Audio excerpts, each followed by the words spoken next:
পাটিসাপটা পিঠাটা আমাদের ঘরে ভীষণ রকমের চলে। আমার মেয়ের খুবই পছন্দ, মেয়ের বাবার পছন্দ, আমারও অনেক পছন্দ। তো সেই জন্যে এই পিঠাটা আমার পারফেক্টলি বানানো শিখতেই হতো। যদিও হাতে কলমে শিখতে পারিনি। মা মোবাইলের ওই প্রান্ত থেকে যতটুকু বুঝিয়ে, বুঝিয়ে বলে আরকি আমাকে এটা শিখাইছে। ১ম দিকে এত ভালো হতো না আসলে। তারপর কীভাবে, কীভাবে যেন শিখে গেছি।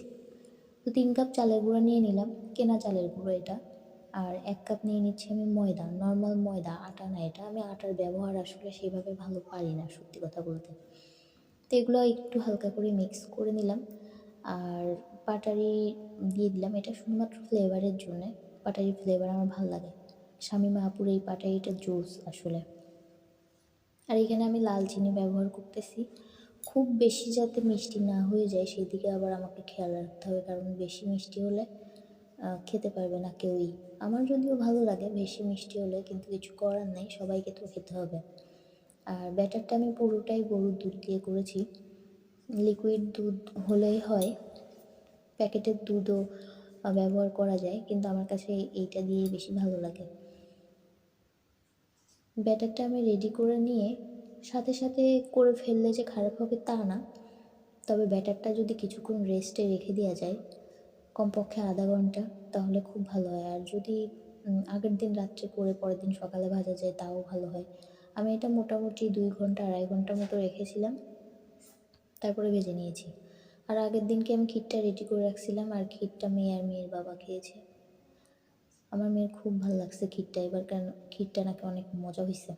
আর এই ক্ষীরগুলো আমি রোল রোল করে রাখছি ভাজার সুবিধার্থে, তাহলে তাড়াতাড়ি পাটিসাপটাগুলো ভাজা হবে আর কি।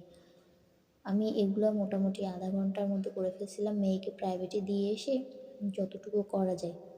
তারপরে আবার এগুলো রেখে ওকে আনতে গেছিলাম আর কি, তাড়াহুড়া করছিলাম।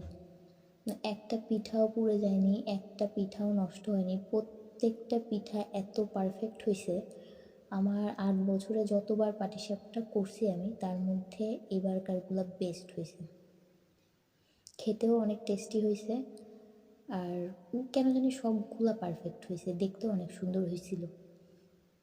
গতবার যখন আমি বাড়ি নিয়ে গেলাম পাটিসাপটা করে, ওইবারটা অতটা ভালো হয়নি, তার কারণ প্রচুর কাজ করছিলাম সারাদিন। তারপরে ওই দিনকেই ক্ষীর রেডি করছি, ওই দিনকেই পাটিসাপটা করছি। মোট কথা আমার উপরে প্রেশার পড়ে গেছিলো। কোনো একটা কাজ যদি স্বস্তি নিয়ে না করা যায়, তাহলে সেই কাজটা অতটা বেশি সুন্দর হয় না। তবে করে নিয়ে গেছিলাম, সবাই আনন্দ করে খাইছে, এটা আমার কাছে অনেক বড় প্রাপ্তি, অনেক ভালো লাগার একটা জিনিস। দিয়ে এই ভাবলাম যে একটা পাটিসাপটা আমি ক্লোজ করে করি, ক্লোজ ভিউ দিয়ে আর কি, ওই জন্যে। কিন্তু এটা আসলে দেখানোর মতো কিছুই নেই, সবাই অভিজ্ঞ, ভাববে যে রেসিপি দিচ্ছে কোথাকার কে, কিন্তু তা না। কয়েকটা আপু আমাকে ভীষণ করে রিকোয়েস্ট করছে পাটিসাপটার ছবি দেখে যাবো, প্লিজ একটা রেসিপি দিও, খুব সুন্দর হয়েছে। এই কারণে ভাবলাম যে আমি এটা রেকর্ড করি, কারণ পাটিসাপটা আমার ঘরে কিন্তু আমি প্রায়ই করি, আমি কখনো রেকর্ড টেকর্ড করি না। আমি ছবি মাঝে মধ্যে পোস্ট করি, মাঝে মধ্যে করি না।